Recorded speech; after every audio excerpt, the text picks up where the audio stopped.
welcome back to our e-group series that we are calling Digging Deeper.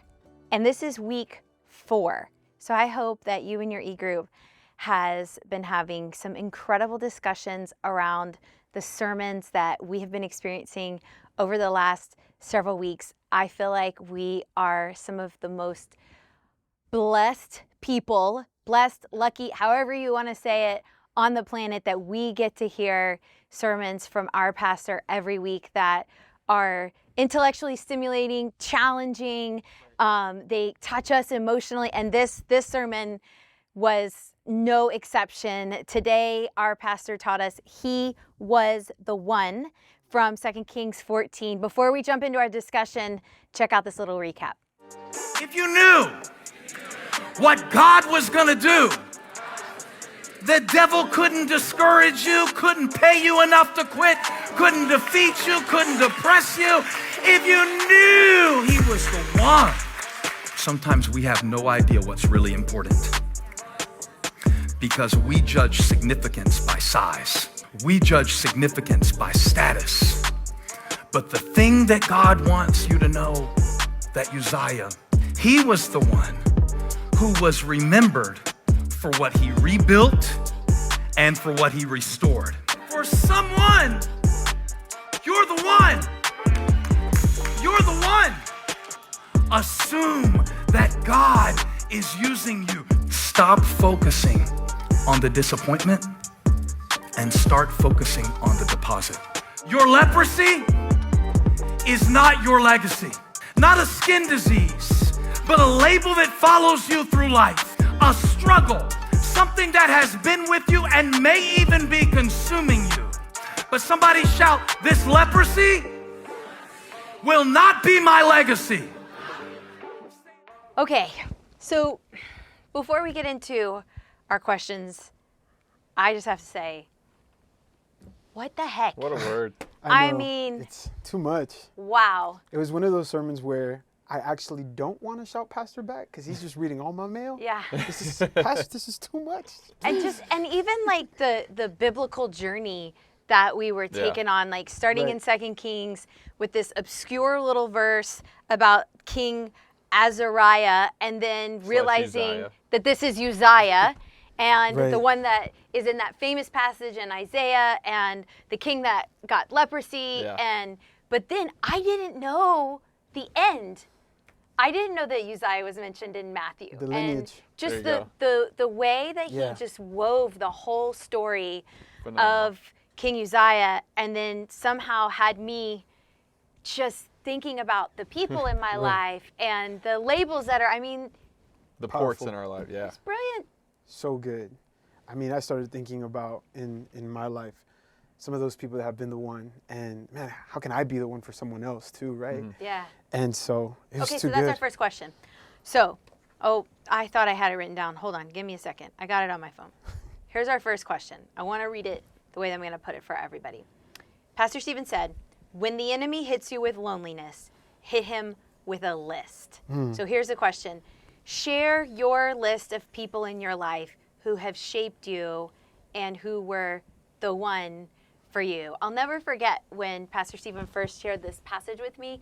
Like he said, we went for a walk and we kind of had this discussion, this journey backwards where we were talking about the people that God has brought into our lives who have really shaped us. Yeah. And sometimes it's easy to pick like somebody big, you know, like your pastor or your youth pastor or, your mom or dad, but take the big ones off of the list. And we had such an incredible conversation just thinking back about some of the people who were in our lives who came alongside us and said, hey, would you like to speak to my Bible study? Hey, would you like to come and have dinner at my family's house? And realizing those relationships that were so pivotal in your path and who you became. So Ryan, tell me, who's somebody that is on your list? On my list, Cliff White. Okay. So he was my, oh boy, 10th grade Algebra 2 teacher. Wow. But he also, I went to a small Christian school, and he invited me to be a part of a Bible study in 10th grade. It was the first time I learned how to study the Bible, and first time I felt like my faith became my own outside of just going to church with my parents every weekend. So he was phenomenal. He made a great investment in me and a bunch of other guys, and it was great. That's awesome. So good. One of mine was a lady named Becky Conradi, and she was the basketball coach's wife at our college. And it wasn't like a big basketball coach. It wasn't like Coach K No. or anybody like that. We had a really small college, 1,000 kids, and basketball coach's wife. She recognized your sports skills, and instantly that's why you're the hooper you are today. She said, I want to start a Bible study, and can you help me get some girls together? And we would meet on Sunday nights and go through a Bible study together. And it was just, again, like really monumental for me in my faith and making my faith kind of be my own, and where I felt like God was taking me on my path. Who's somebody for you? For me, it is Jonathan Martinez in Miami. I would have been in 5th grade maybe. Wow. Grew up in church. I grew up in a very small Hispanic Pentecostal church. We dress up, have, pass the buckets, all that stuff. And one random Sunday, I saw him carrying a bunch of buckets. He walked past me and he looked at me. He's like, "Hey, you want to help me carry these buckets?" I said, "Yeah, sure." And that was one Sunday. Then I did it again the next Sunday. Then I did it again the next Sunday. And then I joined his team, and then I started serving. And then I've never not been serving in church since Wow. then. That's cool. It's just like a small little thing, to your Yeah. point, that didn't seem like much, but it created, like, shifted the trajectory for my life. And so thank you, Jonathan. And I think what's so interesting and how Pastor Stephen put it is he said, when the enemy hits you with loneliness, because loneliness is something that we all struggle with, Yep. Right. which is, and the thing about loneliness, what the enemy does is not only does he make you feel lonely, he convinces you that you're the only one who is lonely. Right. That everybody else is out there Isolates you, living their best life and having dinners together. And, Right. if you're single, you think, oh, I wouldn't be lonely if I was married. And there's Right. people who are married Okay. that are, everybody experiences loneliness. And I loved how he said, when the enemy hits you with loneliness, hit him back with a list. Yeah. And Yeah. I found myself doing that even this week. And I was just like having a moment, and I looked around and I saw evidence of all the different people who are in my life. And sometimes it's so easy to get overwhelmed with how you're feeling, or maybe even a specific relationship that's not working out the way you want, and to hyper focus on this one situation. Yeah. But then when you pull back and you look at the people who are in your life, the people that God has placed in your life, not just in the past, but today, that's influencing you. And then just the challenge of who are you to other people. Absolutely. I really love that. That was beautiful. Yeah. No, I love, I have a hard time having any confidence in myself and like my impact in other people's lives. So I think it was convicting today to hear that, because I think I do try to minimize, maybe with the intention of humility, but I think it takes something from what God wants to do in me. If I decide that, well, that's not me, that's not who, I'm not doing that much, I'm not that great, but I'm the one. So Absolutely. it was great. Yeah, that was the same thing for me. I think before I got into any of the practical application, like I had to, like, even just sitting there, it's like, do I actually believe Right. that God has chosen me to be a father to my kids, the husband to my, like, do I actually believe We're it? so quick to say no. We're like, no, he can't, that's not me. Like, if he only knew, if everybody only knew who I Right. really was, Right. then they would know I'm not that much. But yeah. And don't you think sometimes we make it a bigger deal than it is? Because we think, like, you and I both just sat here. I said, oh, this lady wanted to start a Bible study. Yeah, and yeah. you're like, oh, this guy invited me to such and such. But in this, somebody at your church, it doesn't have to be that. Right. Like, in order to be the one in someone else's life, you could just send them a text message. Right. Hey, thinking about you today, praying for you. I know that, you've been struggling with such and such, and God brought you to my mind. It Right. doesn't have to be this Right. big. Obviously, if you feel like God is calling you to step out, lead your own e-group, volunteer at Right. There you go. Elevation, we want you to do that. That's God it. wants Sign you up to do now. that. He wants you to be the one in a lot of people's Yeah. lives, Right. but you don't have to overcomplicate it. Absolutely. And I feel like that's what the Lord was speaking to me today, is So that good. there are a lot of obvious people in my life Yeah. that I need to step up and own my relationship with them, whether it's my kids or some of the people that I work with. But then there's also just some friendships in my life that, when the devil hits you with loneliness, Right.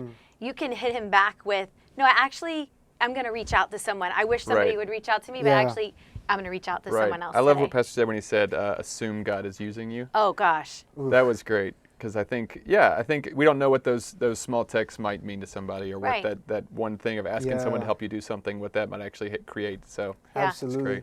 I think anytime I listen to a sermon, in my head I'm like, oh my God, I need to do this, I need to do that, because we're so challenged by so many things. But I remember a couple months back, a pastor said, one small action step is still better than 1,000 good intentions. And so listening to a sermon like this, what's just one small thing, and I love what you said.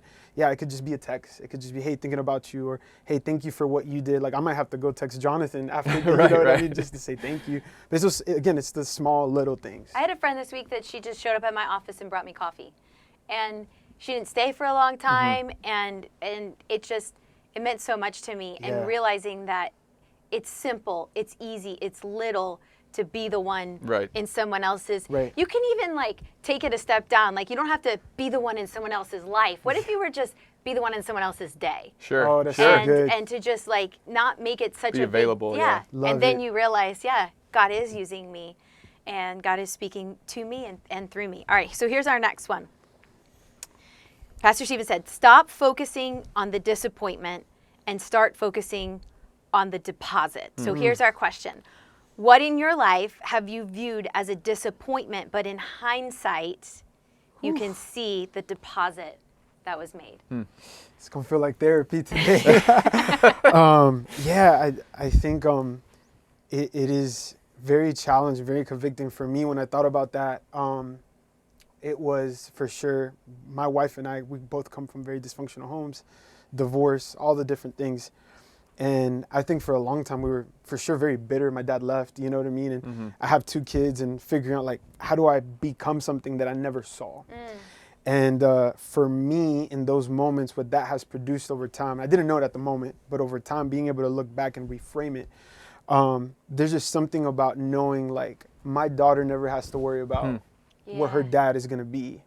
And that just brings me so much energy. It gives me a sense of urgency to be present. Because I know what it feels like to not have one.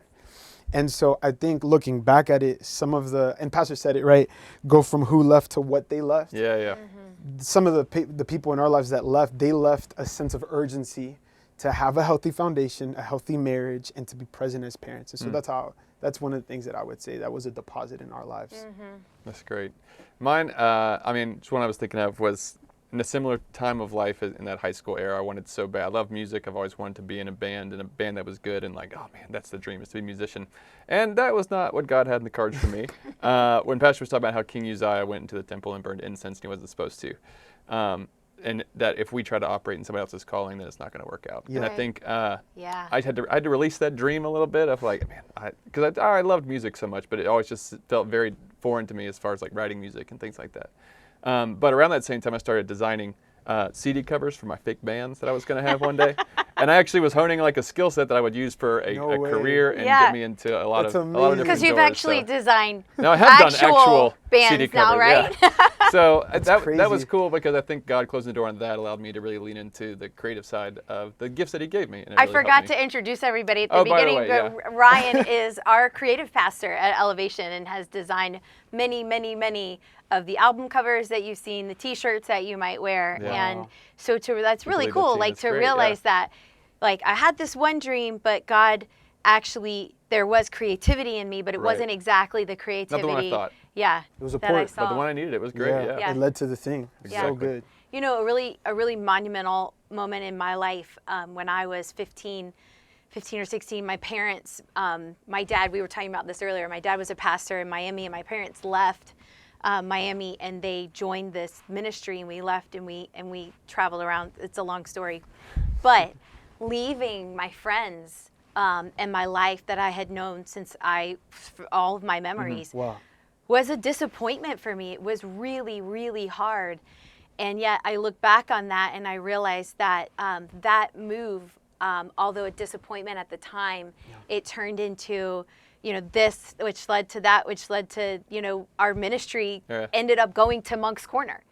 And that was where Wow. I actually met Pastor Stephen for the Amazing. first time. We shook hands. We didn't actually get to know each other, but our ministry was there in his hometown That's wild. ministering, and he came to the services. And then, Wow. that led to me going to North Greenville where we met. I mean, Yeah. like the whole chain of events. And it's so amazing when you look back on your life and you think about the ones who influenced you, but then Right. also the disappointments Yeah. that led to the path that you're on today. Man, it leads you to so much Right, gratefulness, right? To just realize that God's been there every single step of the way through Absolutely. every mistake, every disappointment, Yep. every Yep. pain, everything that God's always been there the whole That's time, it.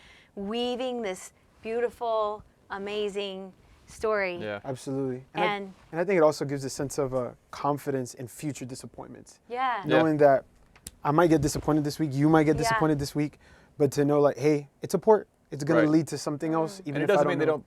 they don't, it's not terrible at the time. Like Right. it can really hurt and be painful yeah. at the time. But I think being able to look back and see that was the purpose behind it and the reason for Absolutely. it really helps, like you said, kind of ease some of that. So I So love good. it. All right, we're going to leave you with these questions to discuss. I'm going to put them up on the screen, but I also want to encourage you this week. This is, kind of like our little bonus questions that I sometimes like to give, because a lot of times there are things that are in the message that you're not quite ready to discuss them with other people, Yeah. and you don't have to. But it is important for you to take time to reflect and to journal and to think through, like, what is God teaching me through them? What is God trying to speak to me? So here's my bonus question. It's not really a question, it's more of a challenge. I want you to look towards your legacy.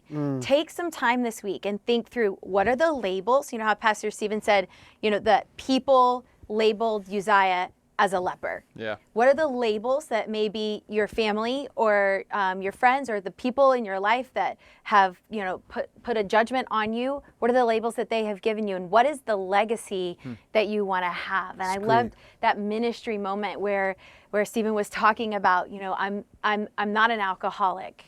I'm Right. not a bitter woman. What are the labels that you need to let go of, and what is the legacy that you want to have? I want you to spend some time thinking through that and praying through that in your personal time this week. All right. Thanks for being with us. I'm praying that you have an incredible discussion as you work through these questions, and keep coming to group, keep coming to church, and we will see you back here next week.